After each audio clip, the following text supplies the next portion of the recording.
Hey there, I'm John. And I'm Josh. And we are going to be reviewing week 4 of the 2021 college football season.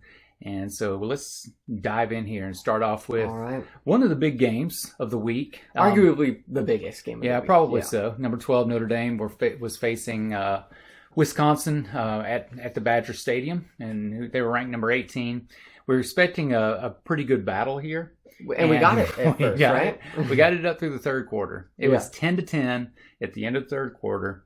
But, like you said, a couple pick sixes by Notre Dame and a kick return. Honestly, nothing to do with the Notre Dame offense, right? Yeah. It was special teams and defense, 21 points combined for them, 41-13. Yeah. 31 points in the fourth quarter is unreal. It is unreal. It's painful. It's just a beatdown by Wisconsin, and on paper, it looks decent, like stat-wise and stuff. Nothing's too crazy, but I mean, no one's going to look at that score and think Wisconsin that it was close or anything. Yeah. That's right. No, they won't. So huge win for Notre Dame. It is a huge win. Absolutely. Yeah. Then you had Boise State was facing undefeated Utah State at Utah State's stadium, and this was an interesting game. Yeah, we both said this was one of the weirder games that we've seen in our time. It was. Utah State had 440 yards of offense. Mm-hmm. Granted, there were a couple interceptions in there and a fumble. And 2 missed field goals. And missed field goals blocked. Yeah, one block, one miss. Blocked field goal. Mm-hmm. But 27-3. I mean, they couldn't score with all that yardage. Yeah, it was very weird, very interesting. It seemed like the defense came up when they needed to. And offensively, there was nothing special, nothing too sparky, but they played well. Yeah, and Boise's problem was allowing all that yardage. Oh, for sure. They still allowed the in the run game, especially. Yep. Yes, on the ground, they still have problems there. Good win for Boise. It is. Then you have number 9 Clemson was facing the Wolfpack at North Carolina State, and honestly, North Carolina State pretty much controlled this whole game. Yeah, they seemed to have the lead, and just it seemed like they were confident throughout most of the game. Yeah. Honestly, we were surprised it went into overtime. Clemson fought their way back, and then I honestly thought Clemson had it, right? I don't know how they ended up losing the game, but this is my problem with the AP polls, right?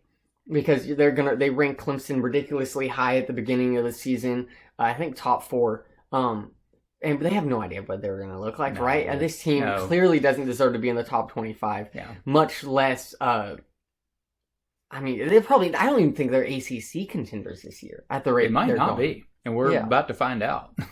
But and for sure, it just shows you the impact of Trevor Lawrence. Which is sad because he's doing absolutely awful in the NFL. Which is a whole different ballgame. That's for sure. Yeah. Then you had Tennessee at number 11, Florida. So we were, the question was, can Tennessee hang with Florida? Is Florida for real? After Florida stuck with Alabama and, almost pulled off an upset against Alabama. Florida looks good, man. 38-14. I mean, it's Tennessee, pretty solid. So I'm not going to take too much stock from this. You can't take too much. 38-14 that's a good win. It is. Good, clean win, defensively and offensively. Yeah. Then you had number 25, Kansas State. They were going against Oklahoma State. And another weird AP rankings thing because Oklahoma State was favored. It was at their home. They were arguably, I think if you look at the amount of votes, they got 26th in the country. So it really was very close as far as rankings go. But I mean, Oklahoma State had the lead the entire game. Yeah. It was never close. No. They seemed to be confident. 31-20.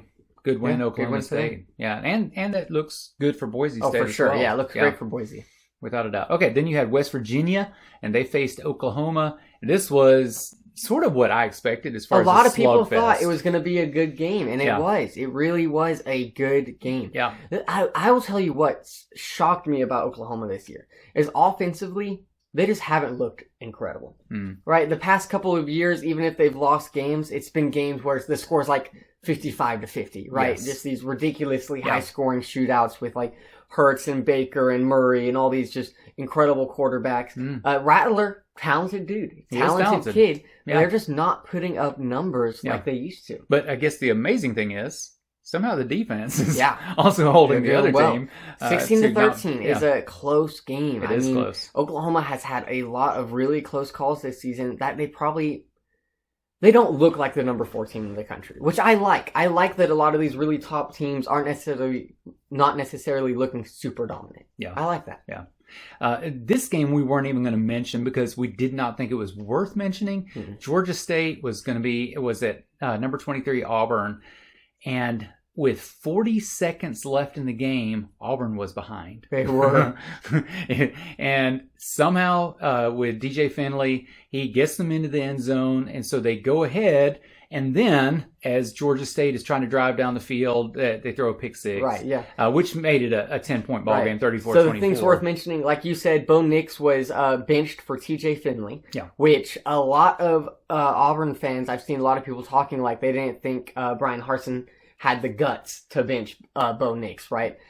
So they're kind of happy with him in terms of that. Not happy that they struggled in this game. Not against But, Georgia State. he did make the decisions he needed to make to win that game. TJ was the right decision to win that game, right? Absolutely. So I'm interested to see whether or not Bo Nix gets back that starting job. That's a big question. Big question. Number 21, North Carolina faced Georgia Tech after Georgia Tech came off that close loss to Clemson the week before.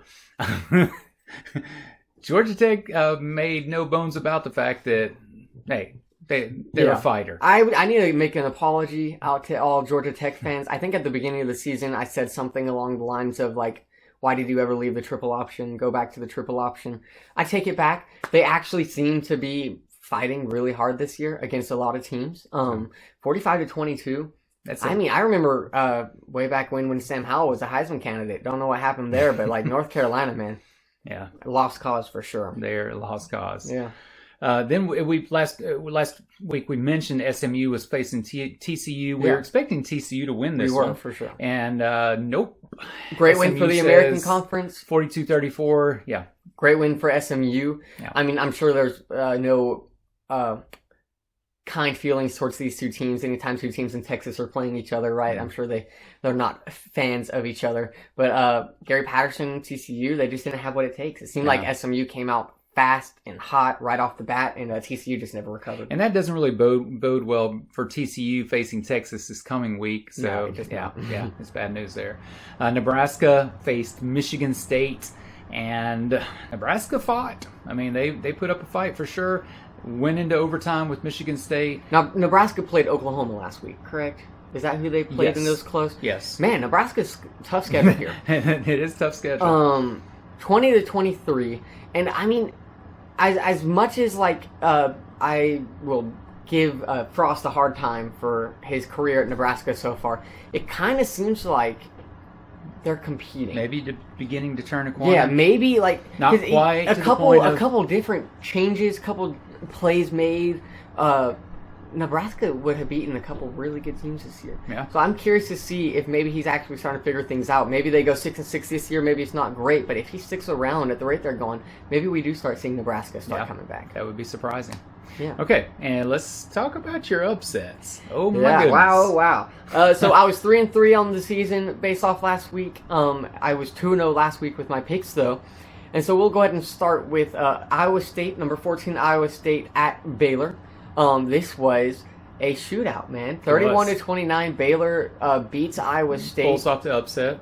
I liked this pick because just watching, I've seen a couple Iowa State games so far this season, and there was just nothing that I ever saw where I was like, why is this team ranked, right? Why is this team getting all the hype that they're getting? I don't get it. I just don't. Because I don't even necessarily understand why Baylor Iowa didn't either. I don't get why Iowa's getting hype that they're getting, right? Yeah. So Baylor beats 31-29, and that was like a last second score for Iowa too. So it was farther than that towards the end.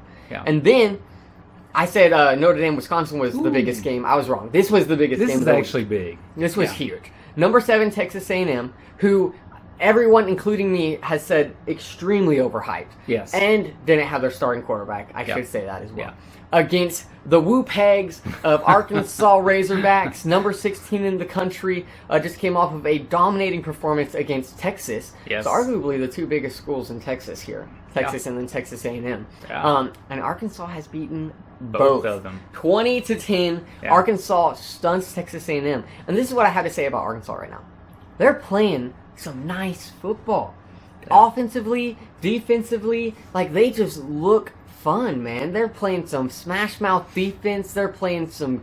I mean, their offense isn't super exciting. Yeah. But, like, it's getting the job done. Yeah. I like what I see in Arkansas. Well, you know, they're one of these teams that, with the COVID exception, they've brought back all of these right, all these players seniors wanted who've to come been back. there. Yes. And Which so I love. Yeah. That they. I mean, I don't want to bash on Arkansas too bad, but, like, if you were a senior there last year, I mean, they weren't incredible last year or any of the years before that. They've been decent sometimes, but, like, they're really doing well. They are. I mean, I like watching Arkansas right now. We'll Yeah. see what they do.